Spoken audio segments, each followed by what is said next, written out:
Hi, my name is Father Peter. I'm a Capuchin Franciscan and a photographer.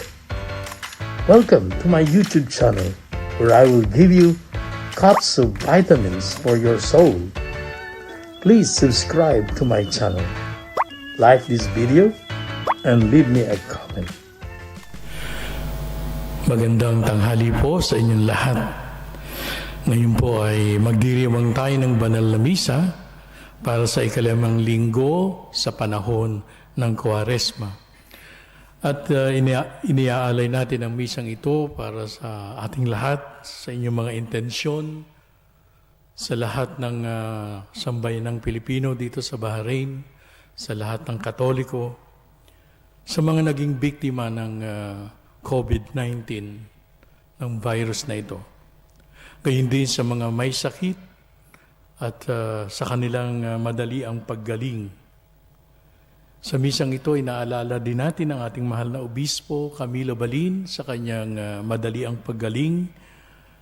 At gayon din para sa madali ang paggaling nila Dr. Gigi Espino, Dr. Mili Espino, at Grace Espino.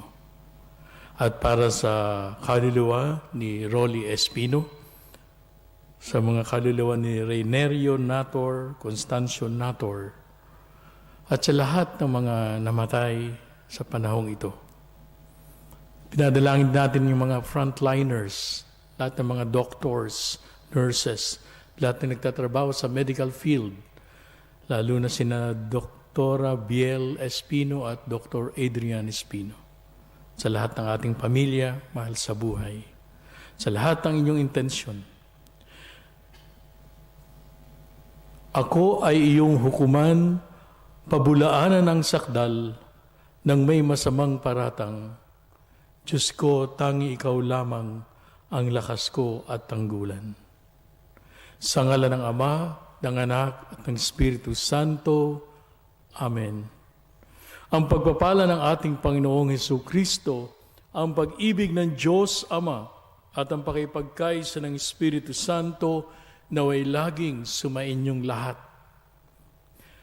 Mga kapatid, bilang paghahanda natin sa banal na pagdiriwang, muli nating alalahanin ang ating mga kahinaan, mga kasalanan, mga pagkukulang, mga pagkakataong nanghina tayo sa ating pananampalataya sa Diyos. Kaya sa ilang saglit, ihingin natin ang kanyang awa at patawad. Iyuko natin ang ating mga ulo. Sabay-sabay nating wikain, inaamin ko sa makapangyarihang Diyos at sa inyo mga kapatid, na lubha kong nagkasala sa isip, sa salita at sa gawa. At sa aking pagkukulang, kaya'y sinasamo ko sa mahal na Birheng Maria, sa lahat ng mga anghel at mga banal, at sa inyo mga kapatid, na ako'y panalangin sa Panginoong ating Diyos. Kawaan tayo na makapangyarihang Diyos, patawarin tayo sa ating mga kasalanan, at patnubayan tayo sa buhay na walang hanggan. Panginoon, kawaan mo kami. Kristo, kawaan mo kami. Panginoon, kawaan mo kami. Manalangin tayo. Ama naming makapangyarihan, alang-alang sa dakilang pag-ibig ng iyong anak, na siyang nagbunsod upang mahalin niya ang lahat. Ano pat kusa niyang inako ang mamatay para sa sanlibutan. Kami naway masigasig na tumahak sa kanyang dinaanan, sa iyong pag-akay at sa kanyang pamamagitan. Kasama ng Espiritu Santo, magpasawalang hanggan. Tayo ay magsiupo at pakinggan natin ang mga banal na salita ng Diyos.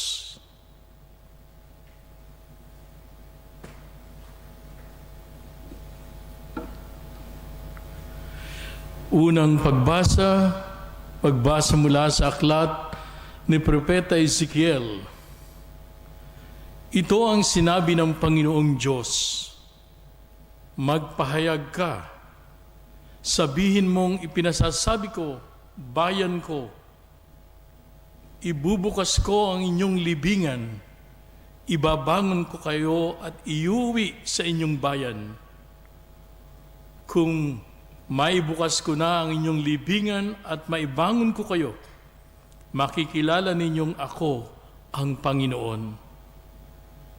Hihingahan ko kayo upang kayo'y mabuhay at ibabalik ko kayo sa inyong sariling bayan. Sa gayon, malalaman ninyo na akong Panginoon ang nagsabi nito at aking gagawin. Ang salita ng Diyos. Salmong tugunan ating tutugon sa piling ng poong Diyos, may pag-ibig at pagtubos. Sa gitna ng paghihirap, tinawag ko'y Panginoon. Panginoon, ako'y dinggin, pagkat ako'y tumataghoy. Dinggin mo ang pagtawag ko at paghingi ng iyong tulong. Tugon, sa piling ng poong Diyos, may pag-ibig at pagtubos. Kung ikaw ay may talaan nitong aming kasalanan, lahat kami ay tatanggap ng hatol mong nakalaan. Ngunit iyong pinatawad, kasalanan ay nilimot, pinatawad mo nga kami upang sa iyo ay matakot. Tugon, sa piling ng poong Diyos, may pag-ibig at pagtubos. Sabik akong naghihintay sa tulong mo, Panginoon, pagkat ako'y may tiwala sa pangako mong pagtulong. Yaring aking pananabik, Panginoon, ay higit pa sa serenong naghihintay ng pagsapit ng umaga. Tugon, sa piling ng poong Diyos, may pag-ibig at pagtubos. Magtiwala ka, Israel, magtiwala sa iyong Diyos. Matatag at di kukupas ang pag-ibig niyang dulot. Lagi siyang nahahandang sa sinuman ay tumubos. Ililigtas ang Israel, yaong kanyang mga hirang. Ililigtas niya sila sa kanilang kasalanan. Tugon, sa piling ng poong Diyos may pag-ibig at pagtubos. Ikalawang pagbasa. Pagbasa mula sa sulat ni Apostol San Pablo sa mga taga-Roma. Mga kapatid, ang mga nabubuhay ayon sa laman ay hindi maaaring kalugdan ng Diyos. Ngunit hindi na kayo namumuhay ayon sa laman, kundi ayon sa Espiritu. Kung talagang nananahan sa inyo ang Espiritu ng Diyos, kung ang Espiritu ni Kristo ay wala sa isang tao, hindi siya kay Kristo. Ngunit kung nasa inyo si Kristo, bagamat patay na ang inyong mga katawan dahil sa kasalanan, buhay naman ang inyong espiritu dahil sa pinagwalang sala na kayo. Kung nananahan sa inyo ang Espiritu ng Diyos na siyang muling bumuhay kay Jesucristo, ang Diyos ding iyan ang magbibigay ng buhay sa inyong mga katawang mamamatay sa pamamagitan ng kanyang Espiritong nananahan sa inyo. Ang salita ng Diyos. Tayo tumayo para sa mabuting balita. Pagkabuhay, ako't buhay, nabubuhay na sino mang ako'y pinananaligan ay di mapapanaigan ng kamatayan kailanman. Sumainyo ang Panginoon. Ang mabuting balita ng Panginoon ayon kay San Juan. Papuri sa iyo, Panginoon. Noong panahong iyon, may isang tao na ang ngalay Lazaro. Nakatira ito sa Britanya, sa Betanya, kasama ng kanyang mga kapatid na sina Maria at Marta. Si Maria ang nagbuhos ng pabango at nagpunas ng kanyang buhok sa mga paan ng Panginoon. Nagkasakit si Lazaro, kaya't nagpasabi kay Jesus ang magkapatid, Panginoon, ang kaibigan mong minamahal ay may sakit. Ngunit nang marinig ito ni Jesus ay sinabi niya, hindi magwawakas sa kamatayan ang sakit na ito. Nangyari ito upang maparangalan ng Diyos at sa pamamagitan nito ay maparangalan ang anak ng Diyos. Mahal ni Jesus ang magkakapatid na Maria, Marta at Lazaro. Gayunmay, pinaraan pa niya ang 2 araw matapos mabalitaang may sakit si Lazaro. Bago sinabi sa kanyang mga alagad, magbalik tayo sa Judea. Rabay, sagot ng mga alagad, hindi po ba't kamakailan lamang ay tinangka kayong batuhin ng mga Hudyo? Bakit kayo pupunta na naman doon? Sinabi ni Jesus, hindi ba may 12 oras sa maghapon? Hindi natitisod ang lumalakad kong araw, sapagkat nakikita niya ang ilaw ng sanlibutang ito. Natitisod ang lumalakad kong gabi, sapagkat wala sa kanya ang ilaw. Idinugtong pa ni Jesus. Natutulog ang kaibigan nating si Lazaro. Paroroon ako upang gisingan siya. Panginoon, kung gayon po ay gagaling siya. Tugon ng mga alagad. Ang pagkamatay ni Lazaro ay tinutukoy ni Jesus. Ngunit ang akala ng mga alagad ay karaniwang pagtulog ang tinutukoy niya. Dahil dito ay maliwanag na sinabi ni Jesus, patay na si Lazaro. Ngunit dahil sa inyo, ako'y nagagalak na wala ako roon upang kayo'y manalig sa akin. Tayo na, puntahan natin siya. Si Tomas na tinatawag na kambal ay nagyaya sa kanyang mga kasama. Sumama tayo sa kanya kahit sa kamatayan. Pagdating ni Jesus, nalaman niyang 4 na araw nang nakalibing si Lazaro. May 3 kilometro ang layo ng Jerusalem sa Betania at marami sa mga Hudyo ang dumalaw kina Maria at Marta upang sila'y aliwin. Nang marinig ni Marta na dumarating si Jesus, sinalubong niya ito, ngunit si Maria ay naiwan sa bahay. Sinabi ni Marta, Panginoon, kung kayo po'y narito, hindi sana namatay ang aking kapatid. Ngunit nalalaman kong dahil kayo'y ibibigay sa inyo ng Diyos ang anumang hingin ninyo sa Kanya. Muling mabubuhay ang iyong kapatid, wika ni Jesus. Sumagot si Marta, nalalaman ko pong siya'y mabubuhay sa huling araw, sa muling pagkabuhay. Sinabi naman ni Jesus, ako ang muling pagkabuhay at ang buhay. Ang nananalig sa akin kahit mamatay ay muling mabubuhay. At ang sino mang nabubuhay at nananalig sa akin ay hindi mamamatay kailanman. Pinaniniwalaan mo ba ito? Opo, Panginoon, sagot niya. Nananalig ako sa inyo, kayo po ang anak ng Diyos, ang Mesiyas na inaasahang paparito sa sanlibutan.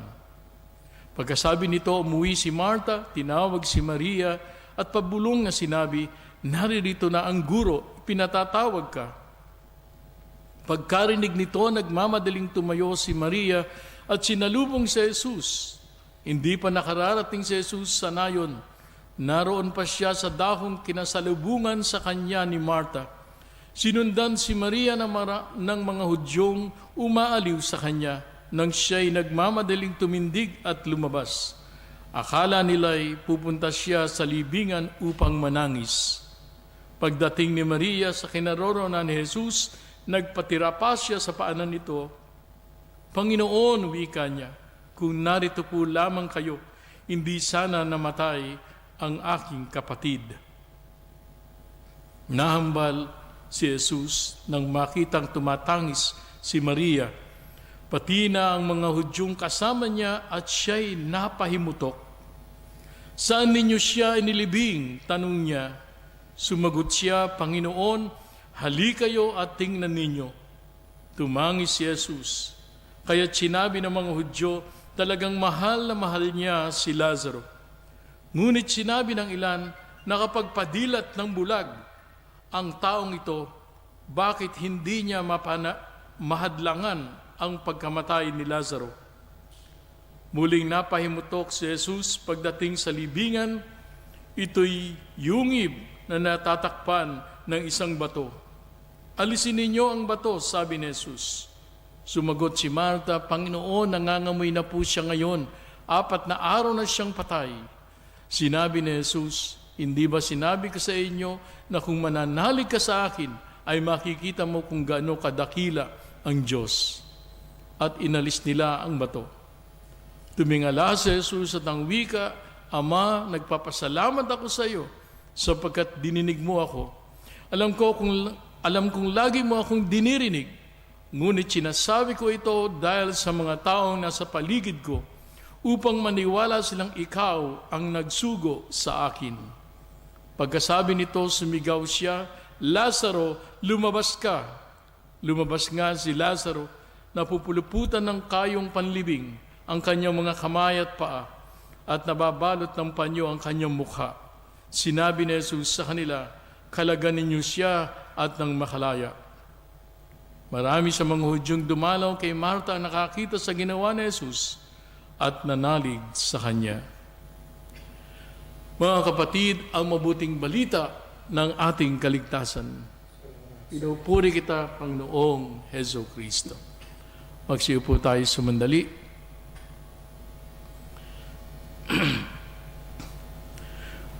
Muli po ay magandang tanghali sa inyong lahat. Tayo ay nasa ikalimang linggo na sa panahon ng Kwaresma. At sa araw na ito, sa linggong ito, ay ang ating pagninilay sa pagbuhay kay Lazaro mula sa libingan. Kung ating pinakinggan ang unang pagbasa at gayon din ang ikalawa at ang Ebanghelyo, narito sa atin ang pangako ng bagong buhay. Sinabi sa unang pagbasa na napakaganda mula sa aklat ni Propeta Ezekiel, sabi ng Diyos, sabihin mong ipinasasabi ko, bayan ko. Ibubukas ko ang inyong libingan, ibabangon ko kayo, at iuwi sa inyong bayan. At makikita nyo na ako ang Panginoon. Ito ay patungkol sa mga Israelita na nasa Babylonia, sila ay on exile. And ito yung pangako ng Diyos. Ang walang buhay, magkakabuhay. Muli silang ibabalik sa kanilang bayan. Muling papanibaguhin ng Diyos ang kanilang buhay. At ito din ang sinasabi sa ikalawang pagbasa. Hindi na tayo nabubuhay sa dilim, kundi sa liwanag. Hindi na tayo nabubuhay ayon sa laman, kundi ayon sa Espiritu. At itong Espiritong ito ang magbibigay sa atin ng buhay. Sa Ebanghelyong ating narinig, nasaksihan natin ang pagkamatay ni Lazaro at ang pagbuhay sa kanyang muli ni Jesus. Si Lazaro, si Marta, si Maria ay malapit kay Jesus. At siya'y nagkasakit. Ngunit hindi agad nakadalaw si Jesus at dahil dito siya'y namatay. Kaya nang siya'y dumalaw kina Marta at Maria, ano ang unang tanong ni Marta at Maria kay Jesus? Panginoon, kung naandito ka lamang, di sana'y namatay ang aking kapatid. Pero anong sabi ni Jesus? Siya'y mabubuhay na muli. Naniwala ba si Marta o si Maria? Ang sagot ni Maria ay, alam ko po siya'y mabubuhay na muli sa pagkabuhay ng lahat ng mga patay. Ngunit ang sabi ni Jesus, ngayon, siya'y mabubuhay na muli. Kaya nung sila'y pumunta sa libingan, ay tinanong ni Jesus, si Marta, nasaan siya? Buksan, alisin ang tabing ng libingan. At anong sabi na naman ni Marta? Panginoon, 4 na araw na siya na nakalibing, mabaho na siya, bulok na siya. Pero anong sabi ni Jesus? Hindi ko ba sinabi sa iyo na kung ika'y mananalig, makikita mo ang kaluwalhatian ng Diyos. Kaya inalis nila yung tabing ng libingan at sumigaw siya ng malakas, Lazaro, Lazaro, lumabas ka. At lumabas nga si Lazaro. At sabi ni Jesus, tanggalin niyo ang lahat na nakapalupot sa Kanya. Tanda ng bagong buhay. Mga kapatid, ito ang hamon sa atin at paanyaya sa atin na tayo ay manalig, manampalataya, magtiwala sa Diyos, lalo na sa panahong ito. You see, ang pananampalataya, kung ating bibigyan ng kahulugan, is to go beyond what we could see. To go beyond what we could understand. To go beyond what we could touch, what we could feel. Madaling manampalataya kapag naintindihan mo ang lahat. Madaling manampalataya kapag nakikita mo lahat at nauunawaan mo ang lahat. Nakikita mo ang sagot. Madaling manampalataya kung ikay may hinahawakan, pinanghahawakan, sinasandalan. Paano kung lahat ay madilim na? Paano kung wala ka nang nakikita? Kundi ang paniniwalang ang Diyos ay tapat. Kaya nga ang pananampalataya is to go beyond everything. To go beyond logic. Sa pananaw ni Martha at ni Maria, in their own mind, it's a hopeless situation. Wala nang pag-asa. Patay na si Lazaro. Ngunit anong sabi ni Jesus? Hindi mo ba alam, ako ang buhay at muling pagkabuhay, at ang sino mang nananalig sa akin ay muling mabubuhay, at ang sino mang nabubuhay at nananalig sa akin ay hindi mamamatay kailanman. Mga kapatid, sa sandaling ito ng krisis sa ating buhay, ito ang hinihingi sa atin. Patuloy tayong manalig sa Diyos. Huwag tayong bibitaw. Tingnan natin na ang lahat ng ito ay nasa mapagpalang kalooban, kamay ng Diyos.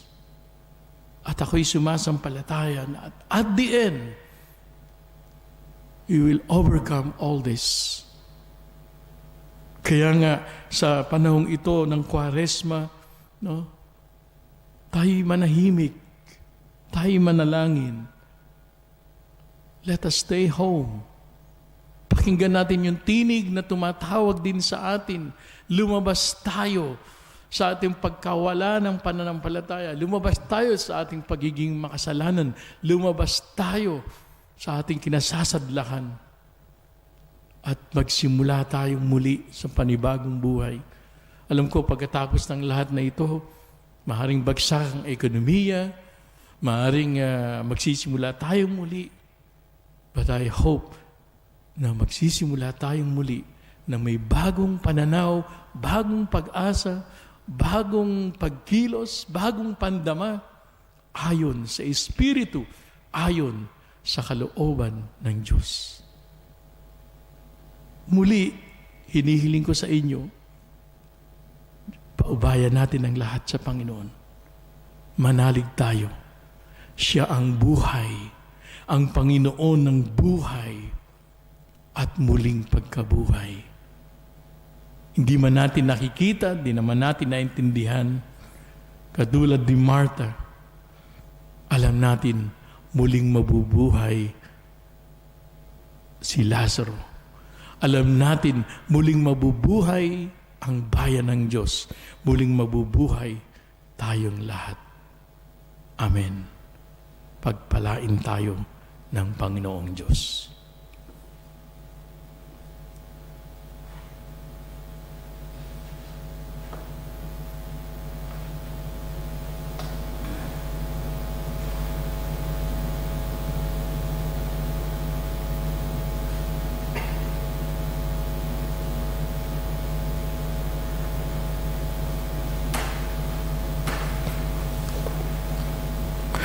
Ngayon ay ipahayag natin ang ating pananampalataya. Sumasampalataya ako sa Diyos Amang makapangyarihan sa lahat na may gawa ng langit at lupa. Sumasampalataya naman ako kay Jesucristong iisang anak ng Diyos, Panginoon nating lahat, nagkatawan tao siya lalang ng Espiritu Santo, pinanganak ni Santa Mariang Birhen, pinagpakasakit ni Poncio Pilato, pinako sa krus, namatay, nilibing, nanawag sa kinaroroonan ng mga yumao. Nang may 3 araw na buhay na magmuli, umakyat sa langit, naluklok sa kanan ng Diyos amang makapangyarihan sa lahat. Doon magmumulang paririto at hukom sa mga nabubuhay at nangamatay na tao. Sumasampalataya naman ako sa Diyos Espiritu Santo, sa banal na simbahang Katolika, sa kasamahan ng mga banal, sa kapatawaran ng mga kasalanan, sa pagkabuhay na muli ng mga namatay na tao, at sa buhay na walang hanggan. Amen. Tayo ngayon ay magtataas ng ating panalangin sa Diyos. Muli nang may pananampalataya, itaas natin sa Diyos ang lahat ng ating mga kahilingan.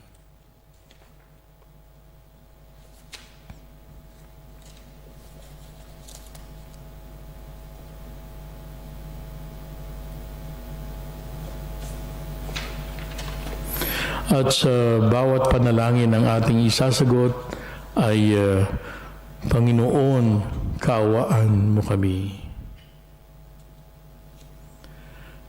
Ngayong nalalapit na ang Pasko ng pagkabuhay, manikluhod tayo ng dibdiban sa poong may kapal upang tayo at ang lahat ng kapanalig natin sa sanlibutan ay lalong makatambal niya sa pagganap sa kaligtasan at katubusan. Panginoon, kaawaan mo kami. Para sa sambayan ng Kristiyanong laganap sa sanlibutan, upang sa panahong ito ay lalong makapakinabang sa bawat salitang nanggagaling sa bibig ng may kapal, manalangin tayo sa Panginoon. Panginoon, kaawaan mo kami. Para sa pagpapagkaroon ng kapayapaan sa sanlibutan, upang maganap ang panahong nararapat at araw ng kaligtasan, manalangin tayo sa Panginoon. Panginoon, kaawaan mo kami. Para sa mga makasalanan at lumili sa tamang daan, upang sa panahong ito ng kapatawaran, ang mga suwail ay makabalik sa poong may kapal, manalangin tayo sa Panginoon. Para sa ating natitipon ngayon, sa pagdiriwang at sumusubaybay sa atin, upang sa ating kalooban ay mawaksing lubusan ang mga kasalanan, manalangin tayo sa Panginoon. Ngayon ay dalangin natin ng tahimik ang ating mga sariling kahilingan para sa ating pamilya, mahal sa buhay, at sa lahat ng humihingi ng ating panalangin, at para sa mga naging biktima ng coronavirus, mga yumao, mga may sakit, ang lahat ng tao sa buong mundo, upang sila ay maging ligtas, tayong lahat ay maging ligtas. Dinadalangin natin in particular ang ating mahal na obispo, Camilo Balin, sa kanyang paggaling, at gayon din ang ating mahal na Santo Papa Francisco, lahat ng mga obispo, mga pari, lahat na dumaranas ng pagsubok ngayon. Dinadalangin din natin lahat ng mga frontliners, mga doctors, nurses, lahat nasa medical field, lalo na sina Dr. Biel at Dr. Adrian. Gayon din sa mga yumao, sina Rolly Espino, Renerio Nator, Constancio Nator. At para din sa madaliang paggaling ng lahat ng may sakit, lalo na ang aking mga pamangkin at sina Gigi Espino, Grace Espino, at Millie Espino. Naway lahat tayo ay bigyang proteksyon ng Panginoon. Manalangin tayo sa Panginoon. Panginoon, kaawaan mo kami. Dinadalangin din natin ang pamilya Panday, sila Rosa, ang lahat ng kanyang pamilya, si Dalmasio, at Teresita, kanyang mga kapatid, mga pamangkin, gayon din ang aming mga kaibigan. Manalangin tayo sa Panginoon. Panginoon, kaawaan mo kami. Ama naming makapangyarihan, pagkaloob mong makabalik sa iyo nang may ganap na paninindigan ang iyong sambayanang hindi makapangahas maghain ng kahilingang inaasahang iyong maunawaan at pagbigyan. Sa pamamagitan ni Jesucristo, kasama ng Espiritu Santo, magpasawalang hanggan. Amen. Magsipo tayo para sa pag-aalay.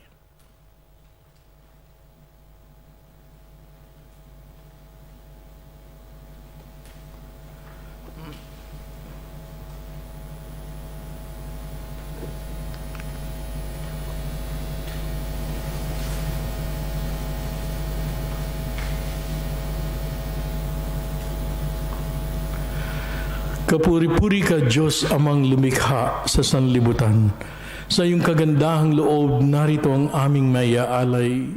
Mula sa lupa at bunga ng aming paggawa, ang tinapay na ito para maging pagkain nagbibigay buhay.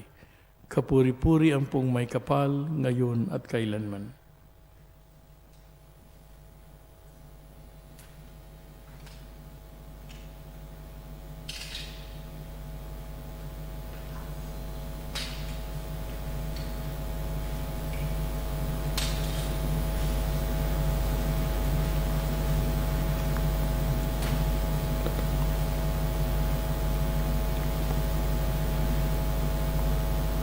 Kapuri-puri ka, Diyos amang lumikha sa sanlibutan. Sa iyong kagandahang loob, narito ang aming maiaalay. Mula sa katas ng ubas at bunga ng aming paggawa, ang alak na ito para maging inuming nagbibigay ng iyong Espiritu.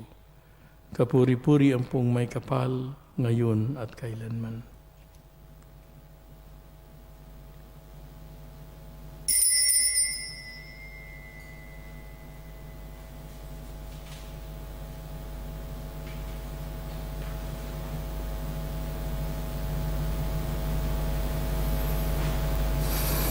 Manalangin kayo mga kapatid upang paghahain ito ay kalugdan ng ating amang tanggapin nawa ng Panginoon ang paghahain ito sa iyong mga kamay sa kapurihan at karangalan sa ating kapakinabangan at sa buong sambayanan niyang banal. Ama naming lumikha, kami dumadalangin ang mga pinagpagsaloob mo ng mga nilalaman ng pananampalatayang Kristiyano ay iyong gawing dalisay, pakundangan sa pinagdiriwang ng paghahain ito sa pamamagitan ni Jesucristo kasama ng Espiritu Santo magpasawalang hanggan. Sumainyo ang Panginoon. Itaas sa Diyos ang inyong puso at diwa, tinaas na namin sa Panginoon. Pasalamatan natin ang Panginoong ating Diyos, marapat na siya'y ating pasalamatan. Ama naming makapangyarihan, tunay nga marapat na ikaw ay aming pasalamatan sa pamamagitan ni Jesucristo. Siya'y di naiiba sa amin, kaya't siya'y nagdalamhati rin sa pagpanaw ni Lazaro ang kaibigang giliw. Siya'y di naiiba sa iyo, kaya't taglay ang kapangyarihan mo. Kanyang binuhay ang kaibigang yumao sa kanyang pakikiramay sa sangkatauhan, kami kanyang pinakikisamahan upang may pagdiwang ang mga pahiwatig ng iyong pagmamahal na sa amin bumubuhay. Kaya kaisa ng mga anghel nagsisiawit ng papuri sa iyo nang walang humpay sa kalangitan, kami nagbubunyi sa iyong kadakilaan. Santo, Santo, Santong Panginoong Diyos ng mga hukbo, napupuno ang langit at lupa ng kadakilaan mo, o sana sa kaitaasan, pinagpala ang naparirito sa ngalan ng Panginoon, o sana sa kaitaasan. Ama naming banal, ikaw ang bukal ng tanang kabanalan. Kaya't sa pamamagitan ng iyong Espiritu, gawin mong banal ang mga kaloob na ito, upang para sa amin maging katawan na dugo ng aming Panginoong Hesukristo. Bago niya pinagtiis ang kusang loob na maging handog, hinawakan niya ang tinapay, pinasalamatan kanya, pinaghati-hati niya yun, iniabot sa kanyang mga alagad at sinabi, tanggapin ninyong lahat ito at kanin, ito ang aking katawan na ihahandog para sa inyo.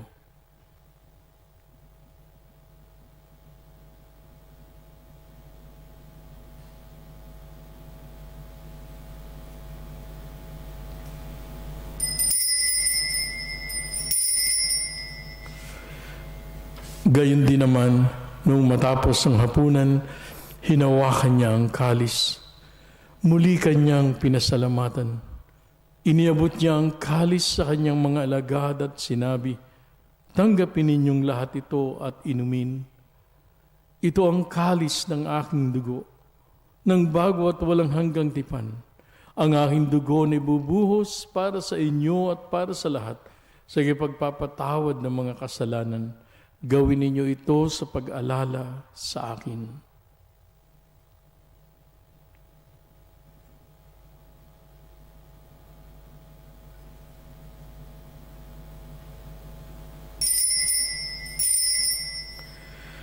Ang misteryo ng ating pananampalataya. Si Kristo'y namatay, si Kristo'y nabuhay, si Kristo'y babalik sa wakas ng panahon. Ama, ginagawa namin ngayon ang pag-alala sa pagkamatay at muling pagkabuhay ng iyong anak. Kaya tiniaalay namin sa iyo ang tinapay na nagbibigay buhay at ang kalis na nagkakaloob ng kaligtasan. Kami nagpapasalamat dahil kami yung minarapat at tumayo sa harap mo para maglingkod sa iyo. Sinasamo namin kaming magsasalo-salo sa katawan at dugo ni Kristo ay mabuklod sa pagkakaisa sa pamamagitan ng Espiritu Santo. Ama, lingapin mo ang iyong simbahang laganap sa buong daigdig. Puspusin mo kami sa pag-ibig kay isa ni Francisco na aming Papa at ni Camilo na aming Obispo at ng Tanang Kaparian. Alalahanin mo rin ang mga kapatid naming nahimlay na may pag-asang sila'y muling mabubuhay, gayon din ang lahat ng mga pumanaw, lalo na si Rolly Espino, Renerio Nator at Constancio Nator at Dalmasio Panday. Kawan mo sila at patuloyin sa iyong kaliwanagan. Kawan mo at pagintapatin kaming lahat na makasalo sa iyong buhay na walang wakas. Kaisa ng mahal na Birheng Maria na ina ng Diyos at ni San Jose na kanyang butihing esposo, kaisa ng mga apostol at ng lahat ng mga banal na namuhay dito sa daigdig ng kalugod-lugod sa iyo. May pagdiwang nawa namin ang pagpupuri sa ikararangal mo sa pamamagitan ng iyong anak na aming Panginoong Heso Kristo. Sa pamamagitan ni Kristo, kasama niya at sa Kanya, ang lahat ng parangal at papuri ay sa iyo, Diyos amang makapangyarihan, kasama ng Espiritu Santo, magpasawalang hanggan. Amen. At ngayon bilang isang pamilya ng Diyos, muli tayong tumawag sa ating Ama sa Langit. Hingin natin ang mga biyaya na ating kinakailangan, lalong higit ang ilayo tayo sa lahat ng masama. Ama namin, sumasalangit ka, sambahin ang ngalan mo, mapasa amin ang kaharian mo, sundin ang loob mo dito sa lupa para ng sa langit. Bigyan mo kami ngayon ng aming kakanin sa araw-araw at patawaran mo kami sa aming mga sala para ng pagpapatawad namin sa mga nagkakasala sa amin. At huwag mo kaming ipahintulot sa tukso at iadya mo kami sa lahat ng masama. Hinihiling namin kami iadya sa lahat ng masama, pagkalooban ng kapayapaan araw-araw, ligtas sa kasalanan at ilayo sa lahat ng kapahamakan, samantalang aming pinananabikan ang dakilang araw ng pagpapahayag ng tagapagligtas naming si Yesu Kristo. Sapagkat sa iyo ang kaharian, ang kapangyarihan at ang kapurihan magpakailanman. Amen. Panginoong Yesu Kristo, sinabi mo sa iyong mga apostol, kapayapaan ang iniiwan ko sa inyo, ang aking kapayapaan ang ibinibigay ko sa inyo. Tunghayan mo ang aming pananampalataya at huwag ang aming mga pagkakasala. Pagalooban mo kami ng kapayapaan at pagkakaisa ayon sa iyong kalooban, kasama ng Espiritu Santo, magpasawalang hanggan. Ang kapayapaan ng mabuting Panginoon naway laging sumainyong lahat. Ngayon ay ibigay natin ang kapayapaan sa isa't isa, bagamat nasa panahon tayong ganito, na may ngiti sa ating mga labi. Kapayapaan po sa inyo.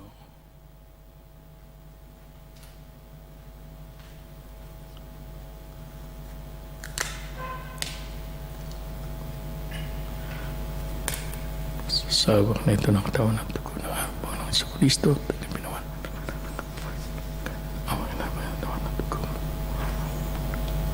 Kordero ng Diyos na nag-aalis ng mga kasalanan sa sanlibutan, maawa ka sa amin.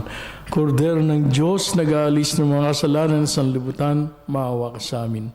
Kordero ng Diyos na nag-aalis ng mga kasalanan sa sanlibutan, pagkaloob mo sa amin ang kapayapaan.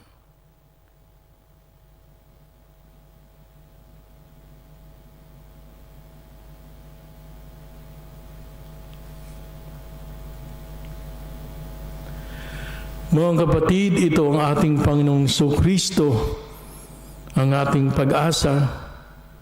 Siya ang buhay at muling pagkabuhay. Ang kordero ng Diyos nag-aalis ng mga kasalanan sa sanlibutan. Mapapalad tayong inaanyayahan sa kanyang piging. Panginoon, hindi ako karapat-dapat na magpatuloy sa iyo. Ngunit sa isang salita mo lamang ay gagaling na ako. Naway kawan tayo ng katawan at ipagsanggalang ng katawan dugo ni Kristo hanggang sa buhay na walang hanggan. Amen.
Butil na hindi mamatay sa lupang pinaghasikan ay palaging isang lamang. Pag namatay, uusbungan ng ibang butil sa uhay. Manalangin tayo. Ama naming mapagmahal, kaming nakikinabang sa katawan na dugo ng iyong anak ay mapabilang nawang lagi sa mga kaanib niya na namamagitan kasama ng Espiritu Santo magpasawalang hanggan.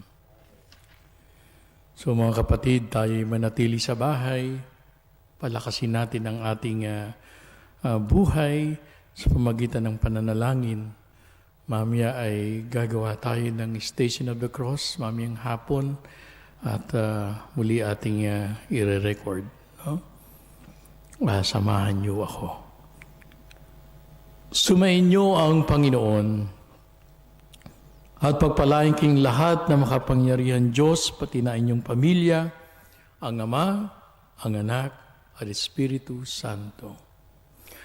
Humayo kayong taglay ang pag-asa at kapayapaan ni Kristo na siyang bubuhay sa ating lahat. Pagpalain ang inyong weekend.